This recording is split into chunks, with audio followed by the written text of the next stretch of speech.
تورګل څوک دی؟ د سیاستمدارو پټ پناه څرګندول.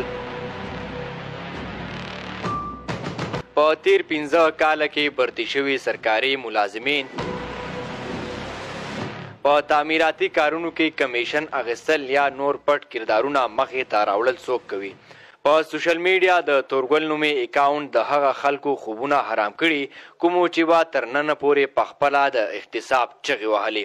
په سوشل میډیا مشهور تورګل نومې اکاونټ نه د پاکستان تحریک انصاف د سواد سره تعلق لرونکي صوبایي او مرکزي مختلف غړي په کرپشن کې لاس لرونکي ګرځول شوي او بعضي په سرکاري نوکرو خرڅولو یا په تعلق د خپلې خوښې کسان په سرکاري څوکو په برتي کولو کې ککړ ګرځولي.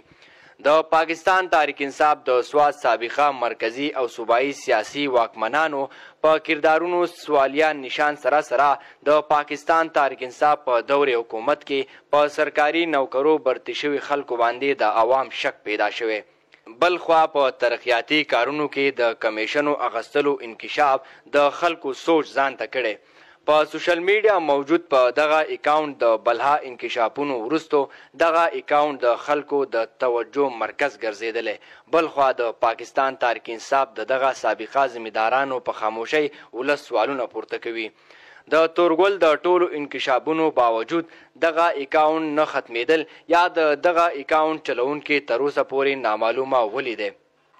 د میډیا ایکسپرت مطابق دغه اکاونټ لوکیشن معلومول ناممکن ګرځول شوي او په اکاونټ کې موجود د واتس اپ شمیره د برتانیا سره تعلق لري د کومې له وجې چې د پاکستان تحریک انصاف د سواد سره تعلق لرونکي سیاستمدار یا د سواد عام ولس هم په دې کشمکش کې چې تورګل څوک دی.